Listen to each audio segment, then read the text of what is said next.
फिर गणेश जी को बैठा हुआ कैसे दिखाते हैं? एक लेग फोल्डेड होता है और एक लेग नीचे होता है, और जो पाँव नीचे होता है उसका भी सिर्फ टो नीचे टच करता है, और हर मूर्ति में एक पाँव नीचे और एक पाँव ऐसा फोल्डेड है, विच मीन्स इस दुनिया में रहना है। तो पाँव नीचे।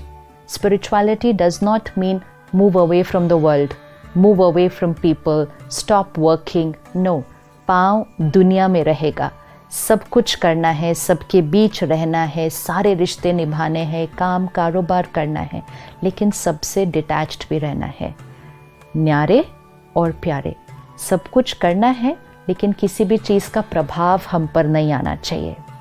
सबके बीच रहना है, लेकिन किसी के संस्कार के प्रभाव में आकर अपने स्पिरिचुअल प्रिंसिपल्स को नहीं छोड़ देना है। तो रहना भी है, लेकिन ऊपर भी रहना है। अब इतनी महानता धारण करके, इतनी दिव्यता अपने जीवन में लाकर, लेकिन श्री गणेश जी का वाहन क्या दिखाया? देवता है तो उसका आसन, उसका वाहन बहुत सुंदर होना चाहिए, लेकिन श्री गणेश जी को तो चूहे पर बैठा हुआ दिखाते हैं।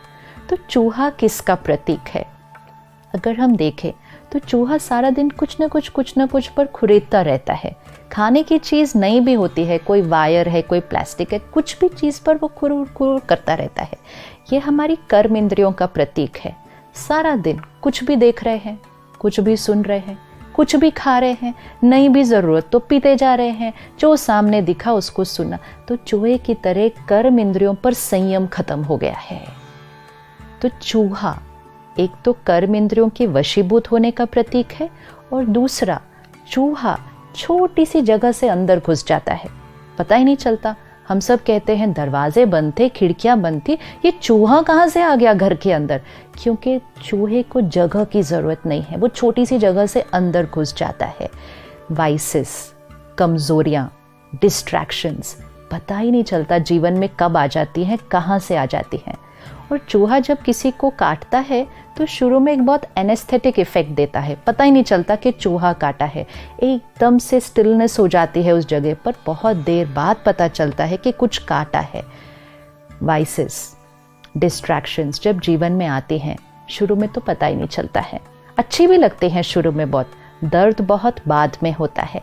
तो जब हम विशाल बुद्धि, दूरादेशी, बड़े कान, सिर्फ अच्छा सुनेंगे, कम बोलेंगे, सॉफ्ट भी होंगे, पावरफुल भी होंगे, बातों को अपने अंदर समा लेंगे, ज्ञान की मर्यादाओं पर चलेंगे, विकारों को कुल्हाड़ी से काटेंगे, ब्लेसिंग सबको देंगे, और ईगो में कभी नहीं आएंगे, ह्यूमिलिटी में रहेंगे।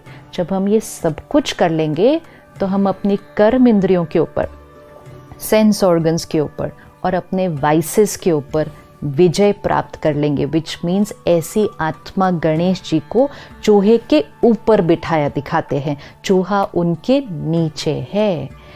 अब ये सब कुछ होने के बाद गणेश जी के साथ दिखाते हैं एक तरफ रिद्धि और दूसरी तरफ सिद्धि, कि गणेश जी की दो पत्नियां जो हमेशा गणेश जी के साथ साथ चलती हैं। तो स्पिरिचुअल सोल जो इस विजडम को धारण कर ले, उसके जीवन में प्रॉस्पेरिटी और सक्सेस साथ साथ चलते हैं। उसको प्रॉस्पेरिटी और सक्सेस के लिए भागना नहीं पड़ता है, मेहनत नहीं करनी पड़ती है, स्ट्रगल नहीं करनी पड़ती है।